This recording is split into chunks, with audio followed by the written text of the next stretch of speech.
فادخلی فی عبادی وادخلی جنتی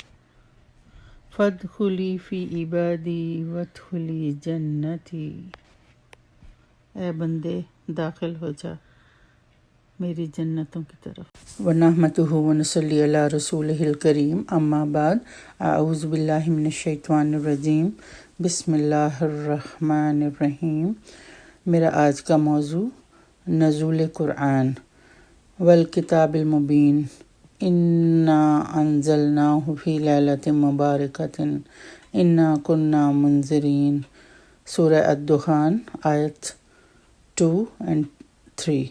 ترجمہ: قسم ہے اس روشن وضاحت والی کتاب کی،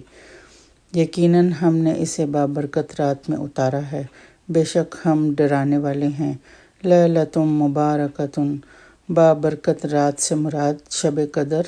لیلۃ القدر ہے، جیسا کہ دوسرے مقام سورہ القدر آیت نمبر 1 میں آتا ہے، انا انزلناہ فی لیلۃ القدر،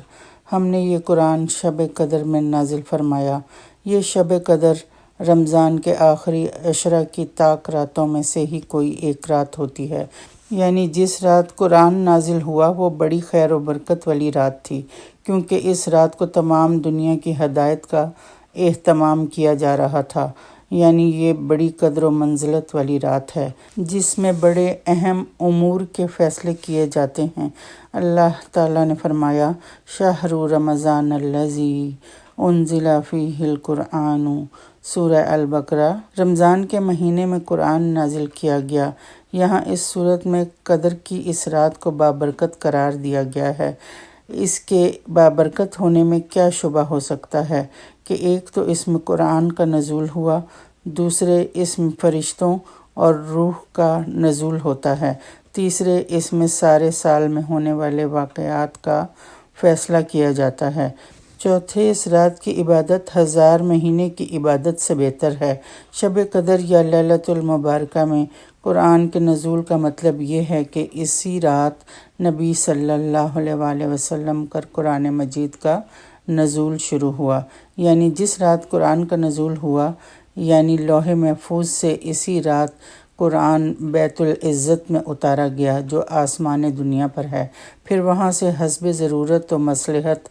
23 سالوں تک مختلف اوقات میں نبی صلی اللہ علیہ وآلہ وسلم پر اترتا رہا۔ البتہ سورہ علق کی پہلی 5 آیات اسی رات رسول اللہ صلی اللہ علیہ وآلہ وسلم پر غار حرا میں نازل ہوئی تھیں۔ لیلۃ القدر فیصلوں کی رات، یعنی جس رات قرآن کا نزول ہوا اسی رات کو آئندہ سال میں دنیا پر واقع ہونے والے اہم امور کے نہایت ٹھوس اور پائیدار فیصلے کر کے فرشتوں کے حوالے کر دیے جاتے ہیں، اور یہ فیصلے سراسر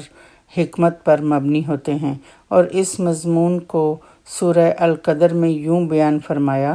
کہ اس رات ملائکہ اور جبریل اپنے پروردگار کے اذن سے ہر طرح کا حکم لے کر اترتے ہیں۔ اس آیت سے معلوم ہوا کہ کائنات کے نظم و نسق کے بارے میں یہ ایک ایسی رات ہے جس میں اللہ تعالیٰ افراد، اقوام اور ملکوں کی قسمتوں کے فیصلے کر کے اپنے فرشتوں کے حوالے کر دیتا ہے، پھر وہ انہی فیصلوں کے مطابق عمل درآمد کرتے رہتے ہیں، یعنی افراد یا اقوام کی زندگی اور موت، فتح و شکست، عروج و زوال، قحط اور ارزانی اور رزق وغیرہ سے متعلق فیصلے اسی رات میں کر دیے جاتے ہیں۔ اللہ تعالیٰ کا ارشاد مبارک ہے کہ قرآن کریم کے نازل کرنے سے ہمارا مقصود یہ تھا کہ اس سے تمام اہل اسلام کو ان کے انجام سے خبردار کیا جائے اور ان کی گمراہی اور برے اعمال کی سزا سے انہیں ڈرایا جائے، یعنی تمام اہل عالم کے لیے ایک خبردار کرنے والا رسول بھیجنا صرف ہماری حکمت کا ہی تقاضا نہ تھا، بلکہ یہ اہل عالم پر ہماری رحمت کا بھی تقاضا تھا، تاکہ وہ ہماری نازل کردہ کتابوں کو کھول کر بیان کریں اور ہمارے احکام لوگوں تک پہنچائیں۔ اس وقت حاضر کی عین ضرورت کے مطابق خاتم النبیین صلی اللہ علیہ وآلہ وسلم کو قرآن دے کر اور تمام عالم کے لیے رحمت کبریٰ بنا کر مبعوث کیا، فرمایا تاکہ کفر و شرک کے گمراہیوں میں پھنسی اور ظلم و فجور میں ڈوبی ہوئی انسانیت کو سیدھی راہ دکھا دی جائے، تاکہ وہ لڑائیوں، لوٹ مار اور قتل و غارت سے نجات حاصل کر سکیں اور دنیا میں امن و چین کے ساتھ زندگی بسر کر سکیں۔ اللہ تعالیٰ کا فرمان ہے کہ یہ رسول صلی اللہ علیہ وآلہ وسلم کو ہم نے تمہاری ہدایت کے لیے بھیجا ہے، کیونکہ وہ نہ صرف تمہاری جسمانی تربیت کا ذمہ دار ہے بلکہ اس کے ذمے تمہاری روحانی تربیت کرنا بھی لازم ہے۔ ہدایت کی راہ بتانا اس کی ذمہ داری ہے۔ اللہ رب العزت چونکہ تمام جہانوں کا رب ہے، رب کا مطلب ہے پالنے والا، نگہداشت کرنے والا، اس لیے اس کی ربوبیت کا تقاضا ہے کہ وہ اپنے بندے کی جسمانی اور ذہنی نشو و نما کرنے کا بھی انتظام کرے، بندوں کو سیدھا راستہ دکھائے، صحیح اور واضح علم کے ذریعے ان کی رہنمائی کا انتظام کرے، حق کو باطل کو خوب اچھی طرح واضح کرے تاکہ وہ تاریکی میں نہ بھٹکتے پھریں۔ قرآن کا نزول اور نبیوں کا آنا اسی مقصد کے پیش نظر ہے کہ اللہ کی ذات بہت رحیم اور کریم ہے۔ اس نے یہ دنیا بنا کر ہمیں یوں ہی بھٹکنے کے لیے نہیں چھوڑ دیا بلکہ ہماری رہنمائی کے سارے انتظامات کیے ہیں تاکہ ہمارے پاس روز محشر کوئی حجت باقی نہ رہ جائے۔ مسلمان ہونے کے ناطے ہمارا بھی فرض ہے کہ ہم بھی اپنے رب کی عطا کردہ نعمتوں سے فائدہ اٹھائیں تاکہ قیامت کے دن شرمندگی اور بدحالی سے بچ سکیں۔ آج کل رمضان المبارک کا مبارک مہینہ ہمارے سروں پر سایہ فگن ہے۔